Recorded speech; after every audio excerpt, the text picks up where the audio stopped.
If you live in Belgium or if you're planning to move to Belgium soon, this video will be very informative for you. Because we will list all the apps that can be used in Belgium. Hey guys, welcome back to our channel. We are SuprAash. Over the past 10 plus years, we have gathered a list of apps which we use regularly in Belgium. Some even on a daily basis. Let's get started and look into all the apps that we are using currently. The first category of apps which we will be talking about are administrative apps. Let's begin with the most important app called Itsme. Itsme is a digital authenticator app used in Belgium which eliminates the need of having your ID card and an e-ID reader to log into government websites or financial institutions. For the first time, you need to register on Itsme app, which means you need a mobile number and your identity card and the card reader. Once that is done, after that it's very easy. You can just have that app. It will give access to those government websites. Next app on the administrative list is Doccle. Doccle helps you centralize all the documents such as invoices, payslips and so on. So what exactly you need to do? You need to first create an account in the Doccle and then link your say payslip. So you have a specific Doccle ID which you need to give, and that's how it gets linked. So what happens with that is any other documents further in the future, say your payslip or your any bank documents or any kind of invoices directly comes to your Doccle, and like this you can just maintain it very easily with all documents in one place. Let's move on to now medical related apps. The first app in the medical category is Doctor Anytime. So what is Doctor Anytime? It basically helps you to find different kind of doctors based on the areas. So there is really a search filter where you can filter on the doctors or the area or the specialization which you are interested in, and then book an appointment with that doctor. Next useful app is Helena. With the Helena app, you can view all your medical reports which you have received for all your medical tests. And not only the medical reports, you can also see the list of all your prescriptions, both which have already been used and those which have not been used as yet. And this is where Itsme comes handy to log into Helena. Next useful app is Pharmaline. So Pharmaline is an app where you can get not only just medical related stuff but also non-medical related. When we talk about medical related, it's more about over-the-counter medicines which we are referring here. If your orders are above 39 euros, the delivery is even free. Otherwise, I think you have to pay around 5 euros for the delivery. Creating an account in this app is pretty simple. You just need an email ID and a password. Once your account is created and you purchase something, there are some points which are accumulated, and these points can be then converted into credits to do some another purchase. So the next category of apps is public transportation apps. Let's talk about STIP first. So STIP is the public transport which is used here in Brussels. So you can check the schedules of metros, trams and buses. Apart from this, you can also check how busy the lines are. And if you need to buy some tickets, that can also be done using this app. Then let's move on to another useful app which is D-Lane. So STIP was for Brussels, so D-Lane is for Flanders region. So if you're traveling in bus in the Flanders region, and then this app will be very useful for you. This app also gives you the schedule of the buses, and also you can buy tickets. Similar to STIP and D-Line, we also have Tech, which is operated in the Wallonia region. And just like STIP and D-Line, you can check your schedules and buy tickets on that. The next useful app is SNCB. SNCB is the Belgian railway system, and they have a very handy app which is also used to check their real-time information, the schedules, and to buy tickets. Next useful apps that we find in Belgium are navigation apps such as Waze and Google Maps. Waze is useful in traffic, especially if you drive in Belgium, but for all other types of navigation we rely on Google Maps. Next ones are Uber and Bolt.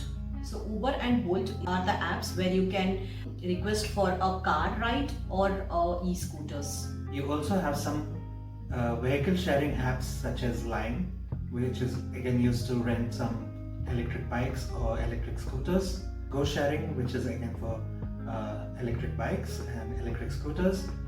Cambio, which is used for car sharing, and also Poppy, which is another car sharing app. Since we spoke about some driving, let's now speak about parking apps. When you drive in Belgium, you might be in situations where you need to park your car in a public space, and to do so, most of them are paid. It's very handy to have apps to pay for these parking spaces because you can check how long you have on the meter. You can even extend your time without having to go and pay or take a new ticket. So some of the apps which we use are 4411, it's a Belgian app, and there's an international one called EasyPark, which is also usable in Belgium and other countries as well. There are also some paid parking garages which have their own apps, such as Interparking and QPark. Next category of apps in Belgium is language apps. So if you're already staying in Belgium or you're coming new to Belgium, then you must already know there are 3 types of languages which are spoken here: French, Dutch and German.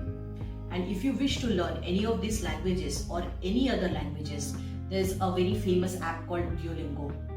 It's very easy app. You just need to create an account, just select the language which you're interested in, and then you can start learning. It is pretty easy to use and we would definitely recommend that app. Apart from Duolingo, you also have Duolingo app, but this app is only available for Brussels residents. So you need to again give your some ID card details to log into this app, and then just learn the language like say French or Dutch. And then the next app is Google Translate.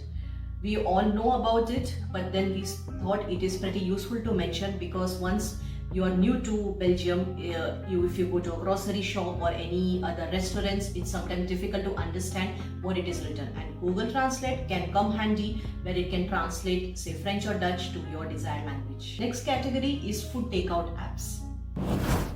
If you've been following along on our channel, you know that the two of us are real big foodies, and how can we not talk about food takeout apps in such a case?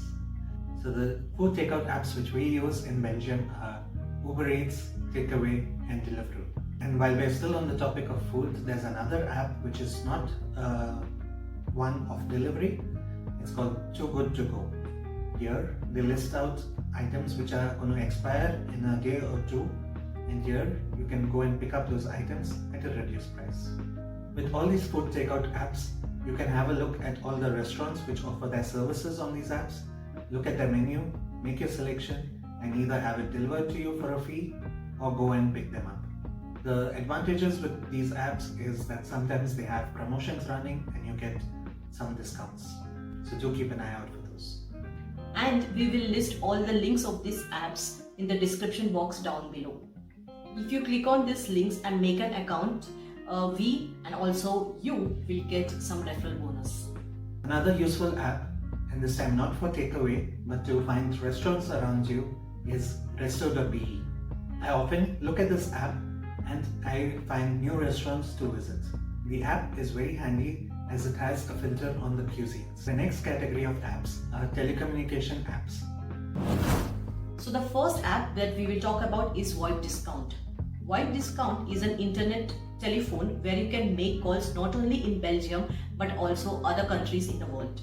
This kind of apps are generally very cheap to make few calls. Just search for VoIP Discount on internet or on your Play Store and just install, make an account and add some credit, and then you can just start with making your calls. And other useful apps where you can make calls are of course WhatsApp, Skype and so on. I don't think we need to tell more about these apps. Apart from these, once you have your SIM card in Belgium, you also have an app from all the major telecom companies where you can easily manage your account. And some of these apps are say from Proximus, Mobile Vikings, Orange and so on. In these apps you can basically check your usage, speed of your internet for example, and also you can recharge or top up your SIM card. The next category is financial apps. The first useful app which we use is Waze. This is a money transfer app where you can send money to your home country from Belgium. It converts your euros into the currency of your country, and they take a small service fee and transfer your money. We will also add the referral link of this app in the description box down below. Apart from this, make payments in Belgium, you can use Google Pay or Apple Pay. These are useful and I'm sure you all know how to use these by now. You also have banking apps related to the banks over here in Belgium, and based on the accounts which you have, you can download their apps. Using these banking apps, you can manage your accounts, make money transfers, and some of them also have deals on shopping. For example, you have KBC, BNB, ING, Belfius, and so on. And then the next most important thing is Splitwise app. So if you're traveling with friends or going to a restaurant with your friends, it's always very difficult to how to split the bill. Splitwise will do it for you. You just need to enter the details of the invoice in this app and select all your friends who were part of this invoice, for example, and the money just gets divided among your friends, and then you know who owes you how much. So it's a pretty simple app which you can manage and use it in a daily basis. And the final category of apps which we will be talking about today are fashion and beauty apps. One of the apps which I use a lot is Treatwell. If you want to do any kind of treatments, beauty treatments, say your eyebrow waxing and so on, this app is very useful, even for your haircut, for example. You just need to mention the address or the area where you're interested in and the specialization. And then you can get the list of service providers which gives this services. And then you just need to check for the time slot, the date, you book it, and also for the payment, you can either pay in advance, which has a different, again, some online payment. If not, you can pay at the location, but then it's usually they prefer cash in that case. And the other important thing is when you create an account in Treatwell, there are some points as well which gets accumulated, and again those points can be converted into credits. And the next most useful app is Zalando. Zalando, not only just your clothes but shoes and many other things which you can order online. They have a pretty good delivery system. So in case if you don't like any of the product, they already give you a return label where you can just stick onto that and then just deliver it at e-post, and then that particular goods will be returned to the supplier, and you will also get the money back. So I really would recommend Zalando. Apart from Zalando for shopping, you also have some apps such as Coolblue, Bowl, and of course Amazon. Using these apps, you can purchase a lot of things in a lot of different categories such as electronics, household items, or again makeup, or clothes, accessories. You get a lot of variety of things. It's an e-commerce platform. With this, we come to an end of the video. Did you find these apps useful? Do you use any other apps which we do not use, which might be beneficial for us? Then let us know in the comments down below. How did you like this video? Did you find the apps useful? Did you find this information useful? Let us know in the comments down below. And as always, if you like this video, don't forget to like, share, because sharing is caring, and subscribe to our channel if you already haven't done so. We'll see you in the next video. Bye.